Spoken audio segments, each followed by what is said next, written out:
আল্লাহু আকবার, আল্লাহু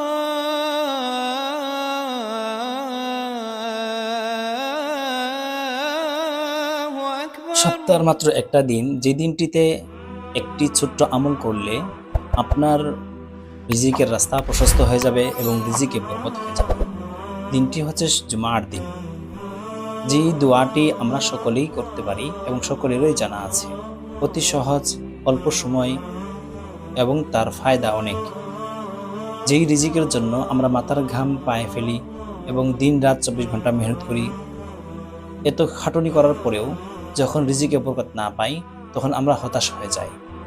দোয়াটি হচ্ছে যে আসর থেকে নিয়ে মাগরিব পর্যন্ত, অর্থাৎ জুমার দিন আসর থেকে নিয়ে মাগরিব পর্যন্ত যে কোনো দুরূদ শরীফ, আপনি যে কোনো দুরূদ শরীফ পারেন, এই দুরূদ শরীফ বেশি বেশি পাঠ করলে ইনশাআল্লাহ আপনার রিজিকে বরকত হবে এবং রিজিকের রাস্তা প্রশস্ত হয়ে যাবে।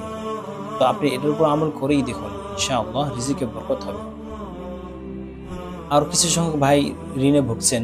ঋণকে পরিশোধ করার জন্য রাসূল সাল্লাল্লাহু আলাইহি ওয়াসাল্লাম একটি ছোট্ট দোয়া শিখিয়ে দিয়েছেন।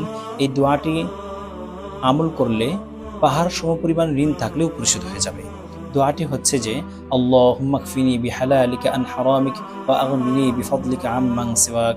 রাসূল সাল্লাল্লাহু আলাইহি ওয়াসাল্লাম এই দোয়াটি তিনি নিজে পড়েছেন এবং সাহাবায়ে কেরামদেরকেও শিক্ষা দিয়েছেন। এই দোয়াটি পড়লে পাহাড় সমপরিমাণ কেন, এর চেয়েও আরও যদি বেশি পরিমাণ ঋণও যদি থাকে, তার উপরও ঋণ পরিশোধ হয়ে যাবে। আল্লাহ তাআলা আমাদেরকে এই ছোট্ট দোয়াগুলোর উপর আমল করার তৌফিক দান করুক। ওমা আলাইনা ইল্লাল বালাগ।